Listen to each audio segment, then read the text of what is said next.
Good morning friends, आप सभी का एसबीआई सिक्योरिटीज के डेली मॉर्निंग पॉडकास्ट में स्वागत है। आज के पॉडकास्ट में हम देखेंगे कल इंडियन मार्केट में क्या हुआ, ग्लोबल मार्केट अपडेट और ट्रेडिंग और investment strategy for the day. पहले देख लेते हैं कल डोमेस्टिक मार्केट में क्या हुआ। कल हमने देखा कि दूसरा सत्र था जहां मार्केट ने एक अपना नया हाई बनाया और हमने देखा कि निफ्टी तकरीबन 0.8% ऊपर बंद हुआ होकर के 20855 के लेवल्स पर क्लोजिंग दिया है और सेंसेक्स जो है तकरीबन 0.6% ऊपर बंद होकर 69296 के लेवल्स पर बंद हुआ है। अगर मैं कल मुख्य गेनर की बात करूं तो कल पावर सेक्टर फोकस में था और पावर ग्रिड और एनटीपीसी दोनों स्टॉक ने तकरीबन 4% की छलांग लगाई और at the same time Adani group में भी फोकस में था। ये जो न्यूज़ आई कि यूएस गवर्नमेंट ने जो क्लियरेंस दिया है अदानी ग्रुप को, हिडनबर्ग ने जो चार्जेस लगाए थे उसको क्लियरेंस दे करके जो अदानी ग्रुप को जो फंडिंग हुई है उसके चलते हुए कल दूसरा दिन था जहां हमने देखा कि अदानी ग्रुप के सभी स्टॉक में एक अच्छी खासी उछाल देखी गई। Adani green, Adani energy, Adani total gas, NDTV, Adani enterprises, Adani port, Adani power, Adani Wilmer, सभी स्टॉक में एक अच्छी खासी रैली कल देखी गई। अगर मैं सेक्टर की बात करूं तो कल हमने देखा कि निफ्टी मेटल तकरीबन 3% ऊपर था। उसमें उसका मुख्य कारण अगेन अदानी एंटरप्राइज था और निफ्टी बैंक और ऑयल एंड गैस इंडेक्स में अच्छी खासी उछाल देखी गई। निफ्टी स्मॉल कैप इंडेक्स तकरीबन 0.5% ऊपर था और निफ्टी मिड कैप इंडेक्स 0.1% ऊपर था। अगर मार्केट ब्रेड्थ की बात करते हैं तो सरप्राइजिंगली कल का जो मार्केट ब्रेड था वो बेयर्स के फेवर में था। कल हमने देखा कि 2031 स्टॉक में गिरावट आई और 1731 स्टॉक में तेजी देखी गई। तो ये एक काइंड ऑफ इंडिकेशन है कि मार्केट में एक हेल्दी रैली के बाद जो small cap mid cap stock है उनमें कहीं ना कहीं एक प्रॉफिट बुकिंग देखा जा रहा है। हालांकि घबराने की बात नहीं है, प्रॉफिट बुकिंग हल्का फुल्का आएगा और ये it is part and parcel of the market. अगर मैं 52 वीक हाई और लो की बात करता हूँ तो हमने देखा कि कल 375 स्टॉक्स ने 52 वीक हाई दर्ज किया है। उसमें से प्रोमिनेंट अगर मैं ए ग्रुप की कंपनी देखता हूँ तो Adani port, Adani power, ABB, Nippon AMC, HDFC AMC, entire mutual fund की जो कंपनीज हैं उनमें हम एक रैली देख रहे हैं।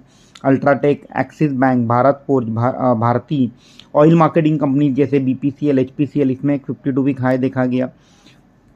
सेंचुरी टेक्सटाइल, चंबल, पूरे एग्रोकेमिकल स्पेस में कहीं ना कहीं एक रैली देखी जा रही है, जैसे चंबल हो गया, कोरोमंडल हो गया, Concor, Cummins, DLF, Grasim, HAL, Hindalco, JK cement, Indian hotel, Mahindra and Mahindra, MRF, NHPC, NMDC, PCBL, Shobha, Radico, PNB, Ramco, REC, Titan, union bank, Vijaya bank, Trent and Welspun Corp. मैं ये लिस्ट आपके सामने इसलिए रख रहा हूँ ताकि जब हम मार्केट में ट्रेडिंग या इन्वेस्टमेंट के लिहाज से फोकस करें तो जो स्टॉक मार्केट में नया हाई बना रहे हैं, जिनमें एक मोमेंटम है, ये स्टॉक आपके रडार पर होना चाहिए ताकि जब भी इसमें थोड़ा पुल बैक आता है तो हम लोग इसे ट्रेडिंग या इन्वेस्टमेंट के लिहाज से पोर्टफोलियो में ऐड कर सकते हैं। अगर मैं 52 वीक लो की बात करूँ तो तकरीबन 27 स्टॉक्स ने 52 वीक लो कल दर्ज किया। अगर फंड फ्लो की बात करें तो कल एक जोरदार खरीदारी हमने फॉरेन इंस्टीट्यूशनल इन्वेस्टर की ओर से हुए आते हुए देखी।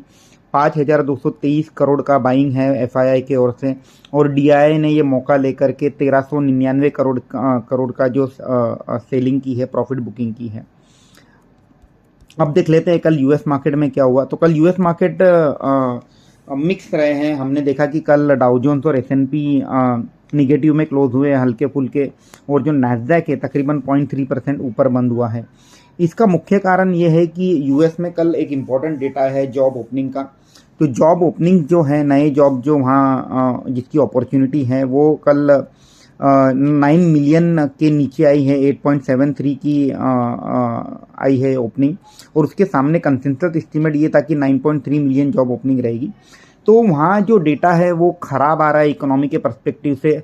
हालांकि the bad news is good news for the equity market. जो यूएस में ये क्लियर दर्शा रहा है कि एक इकोनॉमी में स्लो डाउन है और जो स्लो डाउन जो यूएस फेड चाहता है, यूएस सेंट्रल बैंक चाहता है कि इकोनॉमी में थोड़ा स्लो डाउन आए ताकि जो इंटरेस्ट रेट है उन्हें और बढ़ाना ना पड़े और जो उनका जो एम है वो फुलफिल होता हुआ दिख रहा है। और उसी के चलते हमने देखा कि US 10 year bond yield curve फिर से करेक्ट होकर 4.17% के आसपास आया है। यूएस डॉलर इंडेक्स 104 के लेवल के नीचे स्टेबल ट्रेड कर रहा है। ब्रेंट क्रूड $80 के नीचे ट्रेड कर रहा है। अगर मैं यूरोपियन मार्केट की बात करता हूं तो यूरोपियन मार्केट में भी कल हमने देखा कि मिक्स काइंड ऑफ सेटअप रहा है। स्टॉक यूरोप 600 जो कि एक ओवरऑल यूरोप का एक इंडेक्स है वो तकरीबन 0.4% ऊपर था। कैक 0.7% ऊपर था, डैक्स 0.8% ऊपर था और FTSE 0.3% नीचे था। एक कल ग्लोबल पर्सपेक्टिव से एक बहुत इंपॉर्टेंट न्यूज़ आई है, वो है चाइना को लेकर के। चाइना की जो क्रेडिट रेटिंग है वो मूडीज ने डाउनग्रेड की है स्टेबल से निगेटिव। तो ये काइंड ऑफ चाइना में जो फिस्कल कंसर्न है उसके चलते हुए ये क्रेडिट रेटिंग डाउनग्रेड हुआ है, और इसका एक इम्पैक्ट हम बहुत सारे सेक्टर्स में देखेंगे। अगर चाइना का रेटिंग डाउनग्रेड होता है तो डेफिनेटली वहाँ से काफ़ी सारा इन्वेस्टमेंट निकल करके दूसरे इमर्जिंग मार्केट्स में आएगा।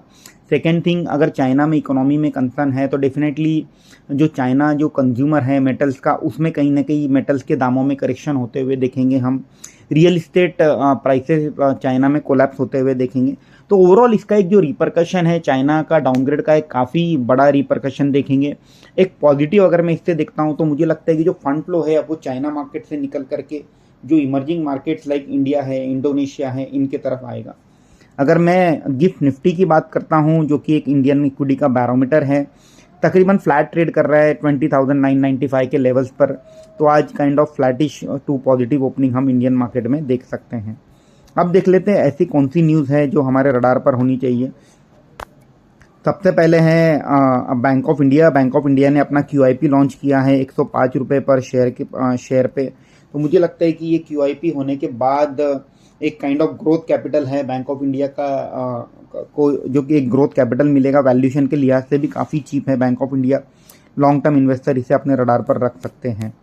एक दूसरी जो इम्पोर्टेंट डेवलपमेंट है वो है सोमानी सिरामिक की। सोमानी सिरामिक ने 15 दिसंबर की रिकॉर्ड डेट रखी है 125 करोड़ के बायबैक की एट 850 रुपीज़ पर शेयर।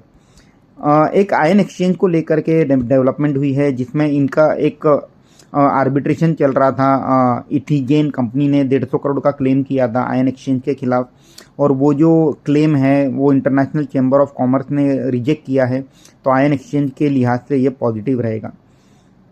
गणेश बेंजोप्लास्ट ने एक कल प्रेफरेंशियल अलॉटमेंट किया है जिसमें वो तकरीबन 30 करोड़ रुपीज़ मोबिलाइज करेंगे। मलाबार इंडिया फंड को शेयर इशू करेंगे और थोड़े बहुत शेयर प्रमोटर को इशू करेंगे।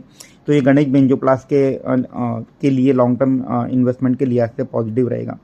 कल हमने देखा कि सांगी सीमेंट में अंबुजा ने अपना जो एक्विजिशन है वो पूरा किया, और ये दोनों के लिहाज से पॉजिटिव रहेगा, अंबुजा और सांगी सीमेंट दोनों के एंगल से। अब देख लेते हैं ऐसे कौन से bulk and block deal institution activity कहाँ चल रही है। सफायर फूड्स में हमने देखा कि कल प्रमोटर ने तकरीबन 4.24% स्टेक सेल किया, और जो गवर्नमेंट ऑफ सिंगापुर जो फंड है उन्होंने तकरीबन 3.17% स्टेक बाय किया है 1400 रुपये पर शेयर के लिहाज से। एक काफ़ी अच्छी कंपनी है QSR स्पेस में। लॉन्ग टर्म इन्वेस्टर इसे अपने रडार पर रख सकते हैं। स्वान एनर्जी में हमने देखा कि कल एक हैंड चेंज हुआ। कुछ इंस्टीट्यूशन ने शेयर सेल किए तो कुछ इंस्टीट्यूशन ने उसे बाय किया है। तो एक बड़ा ब्लॉक हैंड चेंज हुआ।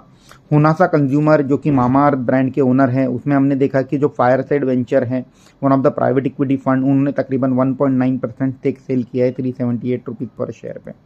अगर मैं इनसाइडर ट्रेडिंग की बात करता हूं तो हमने देखा कि कल ओपन मार्केट से टाइड वाटर ऑयल, उत्तम शुगर, ये दो कंपनीज के प्रमोटर ने ओपन मार्केट से शेयर बाय किए हैं।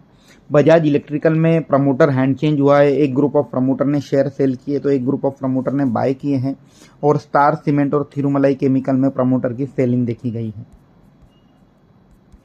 ओवरऑल अगर मैं आज का डिस्कशन सम अप करूं तो एक अच्छी खासी रैली हम ऑलरेडी इंडियन मार्केट में देख रहे हैं। निफ्टी 21,000 के आसपास ट्रेड कर रहा है। एट द सेम टाइम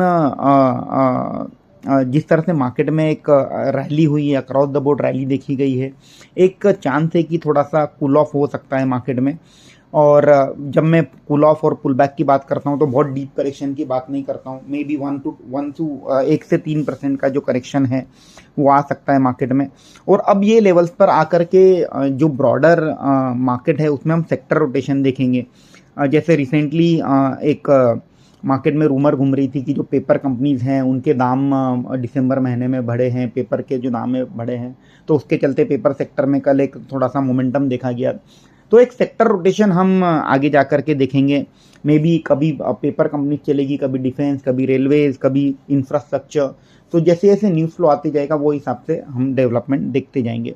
अगर की इवेंट्स की बात करूं तो 8 तारीख को RBI पॉलिसी का आउटकम आएगा, और US फेड का जो मीटिंग है वो 13 दिसंबर को रहेगी।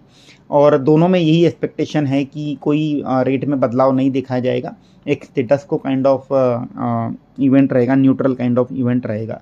ओवरऑल मार्केट में शॉर्ट नहीं करना है, अगर हम स्ट्रैटेजी करें तो बाय ऑन डिप की स्ट्रैटेजी रणनीति अपनाना है। मार्केट में यहाँ से अगर मैं थोड़ा सा लंबा नज़रिया लेता हूँ 3 से 6 महीने का, तो जो अगला बड़ा इवेंट रहेगा इक्विटी मार्केट के पर्सपेक्टिव से वो जैन में रहेगा। क्वार्टर 3 के नतीजे आएंगे और उसके बाद 1 फेब को एक vote on account union budget आएगा।